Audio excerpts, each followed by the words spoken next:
Akan duduk.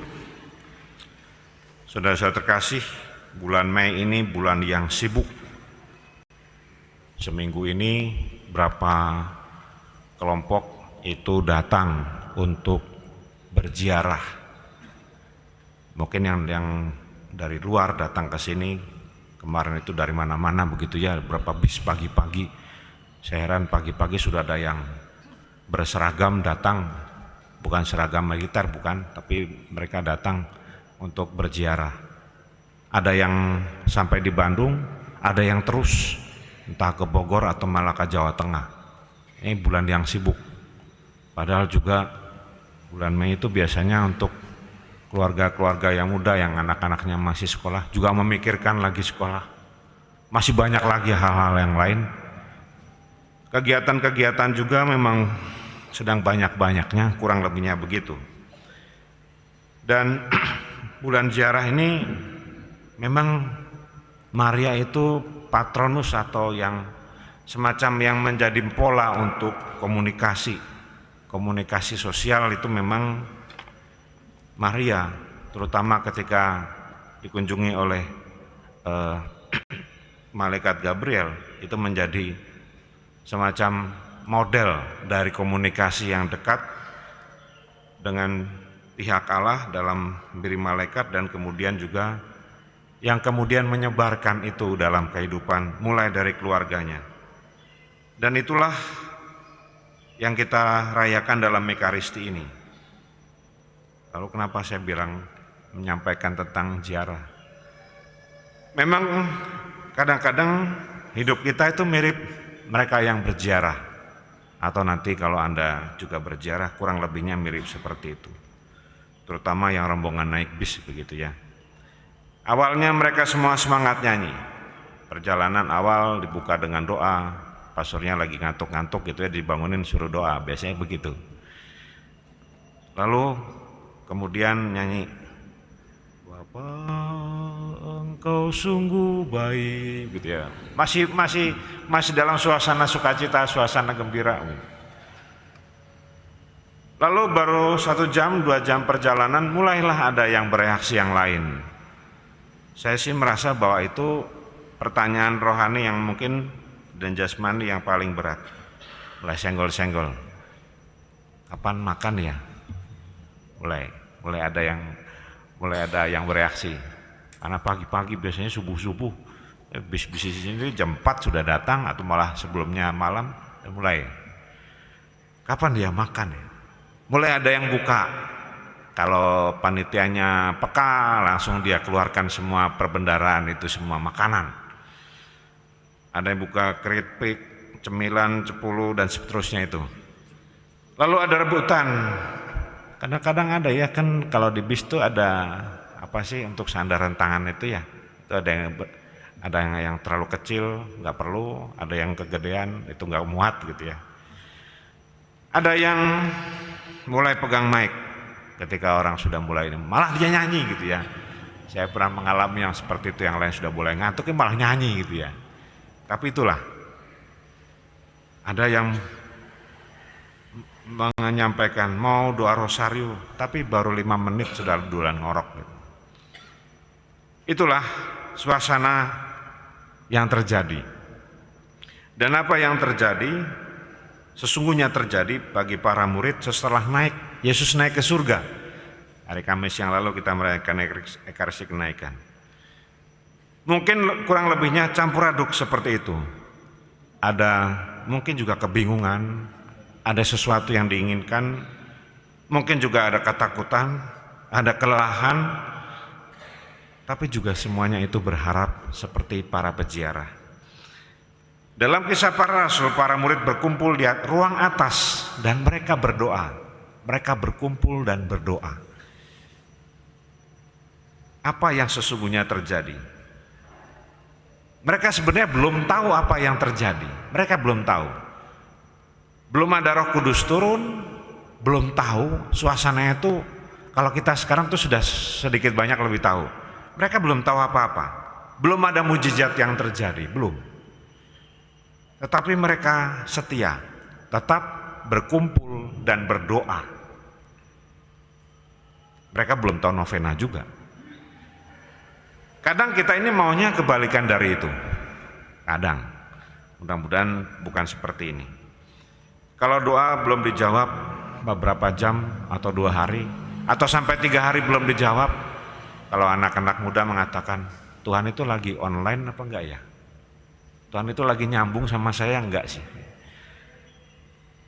Doaku pending itu sampai mana gitu ya? Jiwa instan kita itu meronta-ronta kalau bahasa anak-anak itu. Padahal iman bukan soal semuanya langsung beres, semuanya langsung oke. Mereka aja harus menunggu, para murid aja harus menunggu 9 hari kurang lebihnya sampai peristiwa Pentakosta.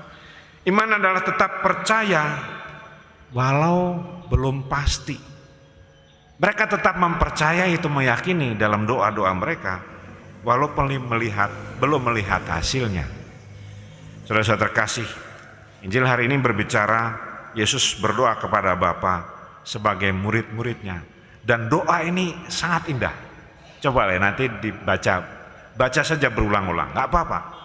Ini doa yang sangat indah menurut saya, dan yang lebih dalam daripada itu adalah walaupun Yesus tahu bahwa peristiwa sesudahnya adalah sangsara, tetapi Yesus tidak memikirkan dirinya sama sekali, tidak perlu membentuk panitia.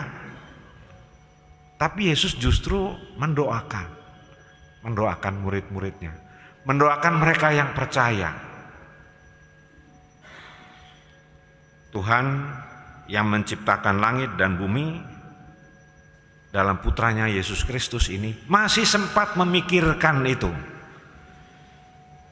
Sementara kadang kita ketika ditegur dan sebagainya malah sibuk bikin status atau dan sebagainya. Dan Yesus kata-katanya ini indah sekali. Ya Bapa, peliharalah mereka. Saya tidak ingat apa yang dipakai dalam bahasa aslinya, tetapi kalau kita mengerti dalam bahasa Indonesianya pun, memelihara itu merawat, ada unsur-unsur itu yang penting buat kita. Artinya Tuhan tahu, Tuhan itu tahu murid-muridnya itu lemah, kita semua itu lemah, kedagingan kita itu kuat, dan jujur kita pun demikian. Kalau niat hidup kudus, tentu pagi doa 1 jam, setengah jam lah kurang lebihnya ya, membaca kitab suci, tidak marah, tidak membicarakan orang yang tidak perlu gitu ya, atau gosip dan sebagainya. Tapi baru jam 9 sudah bertanya, ya Tuhan tunda deh, besok lagi aja boleh ya, menawar kepada Tuhan. Kadang-kadang itu terjadi. Surat Rasul Petrus hari ini mengingatkan bahwa menjadi pengikut Kristus tidak selalu nyaman. Beruntung kalau Anda nyaman. Tetapi tidak selalu nyaman, akan ada penderitaan dan tantangan. Uniknya penderitaan umat zaman sekarang baru berniat untuk puasa, tiba-tiba ada gorengan hangat ya, sampai di rumah lagi. Mau mengurangi makan tepung katanya, tapi beda. Mau doa malam di kasur terasa lebih mengundang Roh Kudus gitu ya. Artinya bablas. Mau hidup sabar, ketemu komentar-komentar yang tidak nyaman. Tetapi Petrus berkata, jangan malu menjadi Kristen, jangan malu menjadi pengikut Kristus, jangan malu. Artinya jangan malu untuk hidup baik, norma-norma yang cukup, jujur, penuh kasih di tengah dunia. Tuntunan untuk kita itu jelas banyak. Dunia ini memang lebih suka ribut, pertentangan daripada pertobatan. Para bapak gereja itu punya humor. Bapak gereja ini punya humor kehidupan rohani yang dalam. Tidak dalam konteks yang lucu, terbahak-bahak, bukan. Santo Agustinus pernah berkata bahwa dalam hati manusia akan gelisah sampai beristirahat dalam Tuhan.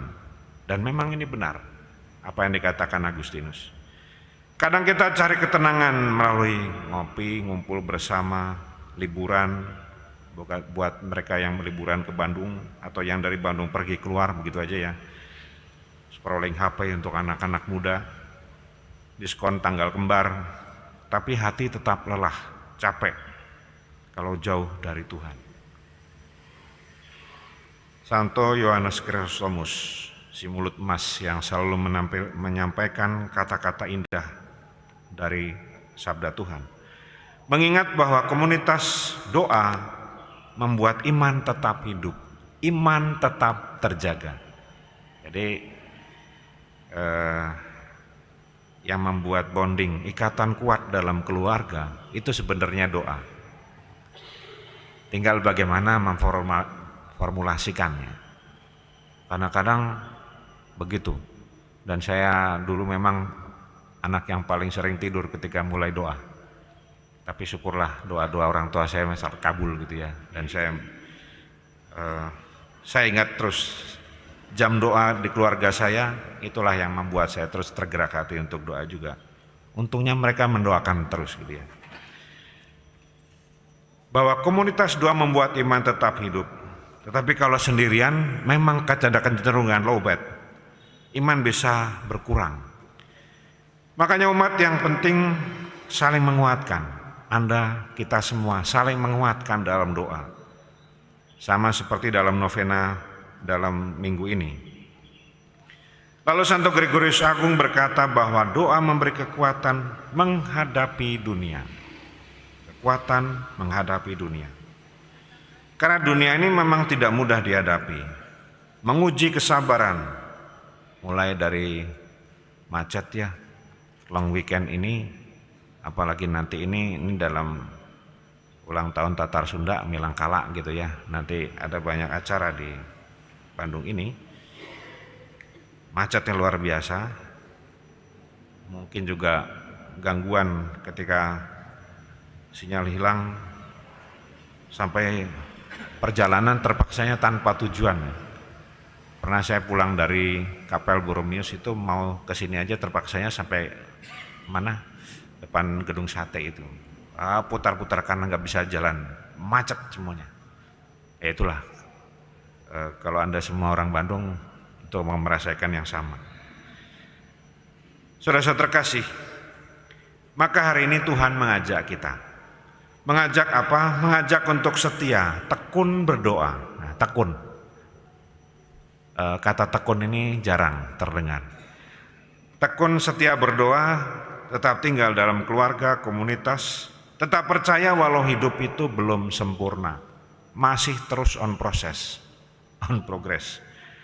Karena murid-murid juga pernah bingung, takut dan menunggunya belum sejelas kita.